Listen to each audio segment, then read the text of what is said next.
राष्ट्रीय राजनीति के विकल्प के पॉइंट पर देखते हैं जरा केजरीवाल साहब के सामने चुनौतियां क्या क्या है, क्योंकि राजनीतिक आयु उनकी कम है। मेरा पहला पॉइंट यह है कि पार्टी के वोट में केजरीवाल का चेहरा एक बड़ा हिस्सा है। अब उन्हें दिल्ली और पंजाब दोनों की सरकार को संभालना होगा। संजय सिंह बहुत सीनियर लीडर है पार्टी के और बहुत बढ़िया वो मुस्कुरा कर जवाब दे रहे हैं, लेकिन ये सब चुनौतियां हैं अरविंद केजरीवाल की। दूसरा पॉइंट है भगवंत मान का कोई सरकार चलाने का एडमिनिस्ट्रेटिव एक्सपीरियंस, प्रशासनिक तजुर्बा नहीं है।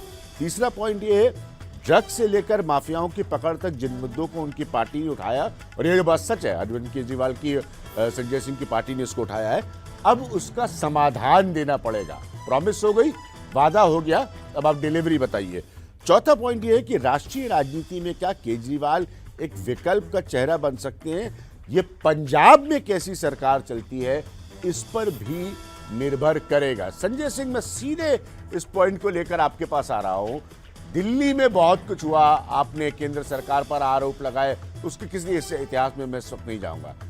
पंजाब आपका टेस्ट केस सिनेरियो है, इम्तिहान है, फुल फ्लेजेड सरकार है, बहुमत से आप लोग बनाकर लाए हैं। क्या ये अरविंद केजरीवाल, संजय सिंह जो बड़े नेता है आम आदमी पार्टी के, आप लोगों का सबसे बड़ा इम्तिहान नहीं होगा देश को साबित करने के लिए कि हाँ, हम एक पूर्ण राज्य के अधिकारों की सरकार भी ठीक से चला सकते हैं? 2012 में जब ये पार्टी बनी थी तो सवाल हमारे ऊपर उठाया गया कि ये राजनीति कर नहीं सकते, इनकी जमानत जब्त हो जाएगी। हम चुनाव जीत के आए, हमने पहली बार सरकार बनाई। जब हम सरकार में आ गए तो हमसे कहने लगे साहब ये सरकार चला नहीं सकते।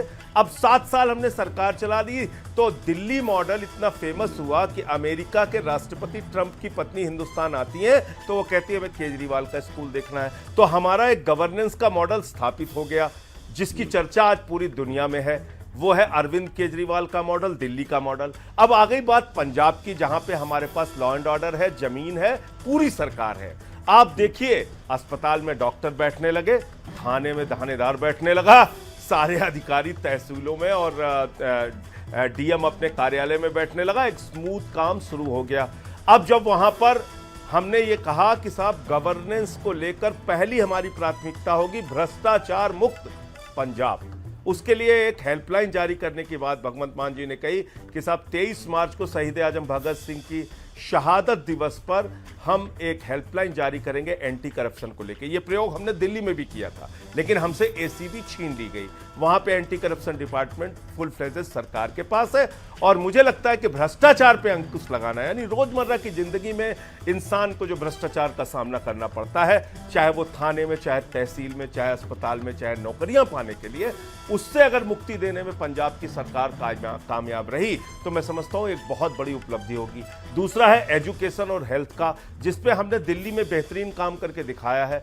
उससे बहुत कुछ पंजाब ने भी सीखा है और जाना है, और उस यहाँ के हमारे जो अनुभव है उसके आधार पे हम वहाँ मदद भी करेंगे सरकार की।